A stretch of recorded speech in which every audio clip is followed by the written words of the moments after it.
Bonjour Thierry, Bonjour Daniel. est-ce que tu peux nous parler par rapport de techniques thérapeutiques? Alors, les techniques thérapeutiques ou comment aller mieux. En fait, en thérapie, il faut savoir qu'il y a deux leviers pour aller mieux. Un premier levier, c'est cultiver le bien, c'est-à-dire cultiver tout ce qui va apporter des ressources positives. C'est-à-dire, c'est tout ce qui va permettre au corps de se ressourcer, de se détendre, de se relaxer. Ça va permettre en fait d'apporter de l'énergie, de la vitalité au corps. Donc ça, c'est du plus, du positif. Et puis il va y avoir dans la thérapie aussi la dimension où on va travailler sur digérer le négatif, digérer le stress, digérer ce qui fait mal. C'est-à-dire archiver dans le temps, remettre à sa place la peur, le passé, les blessures du passé. Là, il va y avoir des techniques où on va désensibiliser l'amygdale, où on va permettre au cerveau en fait de digérer et de faire le deuil des souffrances du passé. Donc il va y avoir ces deux leviers. La première chose qu'il faut savoir par rapport au choix d'une thérapie, pour aller mieux, en fait, première chose, c'est qu'il faut savoir quel est son objectif. Il y a des gens, ils veulent pas voir le mal, ils veulent juste aller bien. Donc quand vous choisissez votre thérapie, il faut voir si vous avez envie d'aller voir le mal ou pas, hein. Donc ils ne confrontent pas les problèmes, ils ont juste envie d'être Voilà, guéris. voilà, ils confrontent pas les problèmes, ils veulent juste se sentir mieux en fait. Qu'est-ce qu'ils veulent? C'est se sentir mieux. Si vous me dites, Daniel, comment je peux me sentir mieux, moi je pourrais vous dire, buvez une bière, hein. Oui, Ouais, vous allez vous sentir mieux. oui. Donc il y a des gens, ils veulent que ça, ils veulent se sentir bien. Donc par rapport à ça, il faut déjà voir quel est votre objectif thérapeutique pour le choix de votre thérapie. Après, il ne faut pas se leurrer, hein, et ça commence à être prouvé scientifiquement.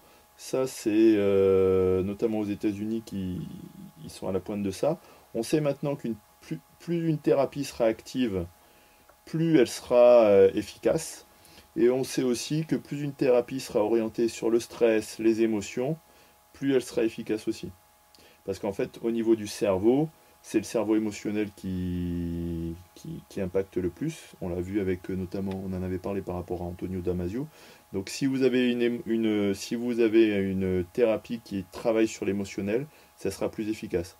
Après, encore faut-il avoir le courage d'aller voir ses émotions. Parce que comme c'est une terre inconnue où les gens ont peur, les gens, ils osent pas trop. Alors, pour reprendre le côté cultiver le positif par rapport à la thérapie.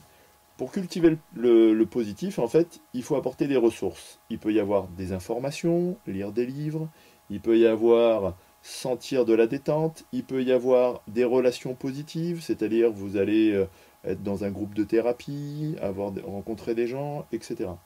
En fait, dans ces thérapies-là où on apprend à cultiver le positif, on apprend à se détendre, on apprend à déculpabiliser, on apprend à se nourrir au niveau relationnel, ce sont des thérapies qui vont vous permettre de vous sentir mieux, d'aller mieux. Alors, ces thérapies-là, c'est par exemple la relaxation, l'ostéopathie, la kinésiologie, la sophrologie, la pleine conscience, le rebirth, le FT, la digitopuncture. Je ne sais pas si vous connaissez la digitopuncture. Oui. Voilà. Tout ça, en fait, ça fait du bien au corps, ça fait du bien à l'esprit, on se sent mieux. Mais comme vous l'avez dit tout à l'heure, ça règle pas le problème. Ça donne du baume au cœur, mais c'est pas parce que vous avez fait ça que les blessures ont disparu. Parce qu'en fait, rien ne se perd, rien ne se crée, tout se Mais en transforme. fait c'est la préparation pour affronter le problème. Ah bah ça dépend des gens, Oui, Daniel. Vous avez des gens qui ils veulent pas affronter du tout. oui. Donc la plupart des gens ne veulent pas affronter les problèmes, hein. On préfère. La plupart des gens, Daniel, préfèrent oublier les problèmes plutôt que les affronter. Et ça, vous pouvez le voir en économie, vous pouvez le voir en psychologie. On retrouve les mêmes comportements, hein. Mais s'ils ont déjà franchi le cas pour bien voir, pour essayer de... Daniel, je vais vous dire un truc. La psychologie, c'est un peu comme l'économie. C'est-à-dire que quand vous regardez le problème de la dette, avec la dette, on se dit jusque-là tout va bien, jusque-là tout va bien, jusque-là tout va bien. Le problème de la dette, il a bientôt un demi-siècle. Et ça continue, et ça continue, et ça continue encore. Et bien en psychologie, c'est pareil.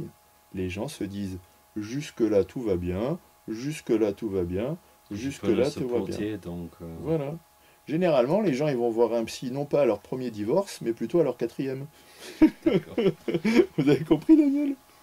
C'est comme ça la nature humaine. Oui. Alors, après, je reviens à... Je vois que c'est un sujet qui vous intéresse. Je reviens à notre deuxième point qui est digérer le négatif.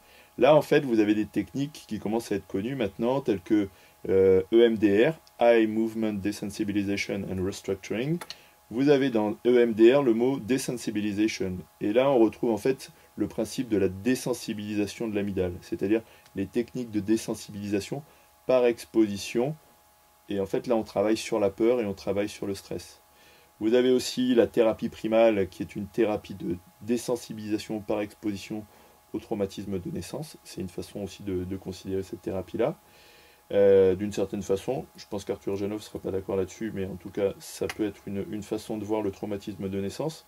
Vous avez aussi les thérapies émotionnelles et corporelles, et puis vous avez aussi les thérapies de groupe, où là, vous n'êtes pas dans un groupe qui va vous dire c'est bien, on va vous dorloter, ambiance secte, mais plutôt un groupe où on va vous confronter. Ouais. Alors, vous avez dit un dernier mot qui est intéressant, c'est la confrontation. C'est-à-dire qu'en fait, une technique thérapeutique, elle va dépendre aussi de votre acceptation de la confrontation. C'est-à-dire, est-ce que vous allez accepter ce qui fait mal ou pas? Et il y a des gens, ils n'acceptent pas ce qui fait mal. Et malheureusement, si vous voulez qu'une thérapie soit efficace, il faut à la fois travailler sur les ressources pour que ça aille bien et que vous puissiez supporter la thérapie, que vous soyez en forme et que vous puissiez vous développer, grandir et Parce que cultiver ça le serve à positif. quoi si tu n'allais pas jusqu'au bout? Euh, Daniel, ça, comment dire, euh, vous posez une question. On voit, Daniel, que votre père n'était pas alcoolique. Non. Oui. Voilà. Donc vous n'avez pas tout compris en fait par rapport à la passivité. Il y a des gens qui sont bloqués dans quelque chose et qui ne bougeront jamais de leur vie. Et vous pouvez vous dire, mais à quoi ça sert qu'ils fassent ça? Mm. Donc je pense que vous cherchez à mettre de la compréhension dans un truc qui est incompréhensible. Oui. Et beaucoup de gens sont enfermés dans des choses qui sont incompréhensibles et ça n'a pas de sens ce qu'ils Mais font. c'est sa vie. Oui. C'est sa vie. Mais ils ont tellement peur d'aller voir ce qui se passe à l'intérieur d'eux. Le stress est tellement horrible. En fait, ce qui se passe, c'est que quand votre cerveau est trop stressé, et votre cerveau vous envoie un message en vous disant tu vas mourir, c'est terrible, etc. Quand vous avez par exemple à la naissance eu un stress où vous êtes passé à côté de la mort, quand votre cerveau se réactive par rapport à cette blessure-là, vous avez l'impression que vous allez mourir. Ça demande quand même du courage de travailler sur ce genre de choses, Daniel. Mm. Donc, facile à dire, pas forcément facile à faire. Oui. La thérapie, et ça me rappelle, et je vais finir là-dessus, la thérapie, un jour on demandait à un psy à une conférence, qu'est-ce qu'il faut pour faire de la thérapie? Et le gars avait répondu, du courage, du courage et du courage. Je pense qu'il avait pas tort, hein, quelque Ouais. part. Voilà, Daniel, Merci Thierry. je vous en prie.